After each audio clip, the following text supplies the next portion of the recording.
first heard that we were going to do a car for Gran Turismo, I absolutely leapt at the opportunity. It's the complete dream job for a designer. We knew that with this project, the possibilities would just be absolutely limitless. It allows us to really create the most exotic versions of our cars, an ultimate vision of the Jaguar brand, if you like. So the drivetrain of this car is fully electric and features an amazing free motor system inspired by the I-Pace and the Formula E Jaguar racing car. It has 750 kilowatts of power and it will launch from 0 to 60 in 1.9 seconds. The car uses the same battery and motor technology that we use in Formula E.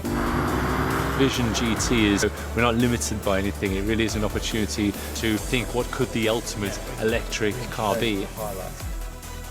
When we designed this car, we really were inspired by vehicles like the D-Type, this one, the short-nosed car in front of me, and the long-nosed one behind.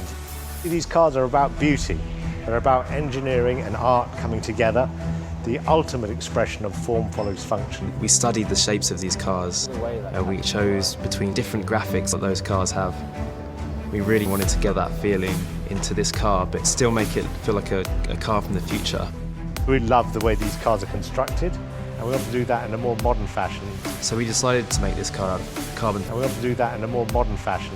So we decided to make this car out of carbon fibre. It really allows us to create this amazing, dramatic shape. If you sit in a D-Type, for instance, you've got all this information that wraps right around you.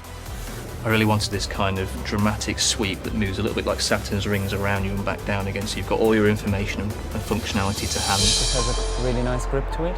Part of our story is looking through electrification to find new alternative materials to leather. So we have this neoprene-inspired material and has a really interesting, almost grainless surface to it. We need to make it more tactile. So the way that we designed this Vision GT car was actually really similar to our production cars. So I'll always start with a series of hand sketches.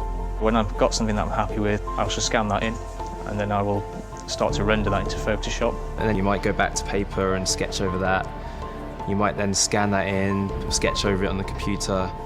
And then we'll move to computer-aided modelling, CAS, and then we can review in virtual reality. Virtual reality allows us to see it for the first time. And if you're really satisfied with something, then we can have that milled into the clay. We'll work between the two. You scan the clay back in, and then we can work into it in the CAS and back and forth. But the Powerwall kind of allows us to see a car in life size, where everything looks real and just comes to life. This is the type. This car will feel absolutely amazing to drive. You'll have this awesome active aero, this crazy opening canopy. Ultimately what it delivers is incredibly competitive, incredibly exhilarating car to drive. I really wanted to get it across that could we make this car? Have they made this? You know, is this real? So exciting, so visceral, so involving. I would like people to understand that we are actually back in the game.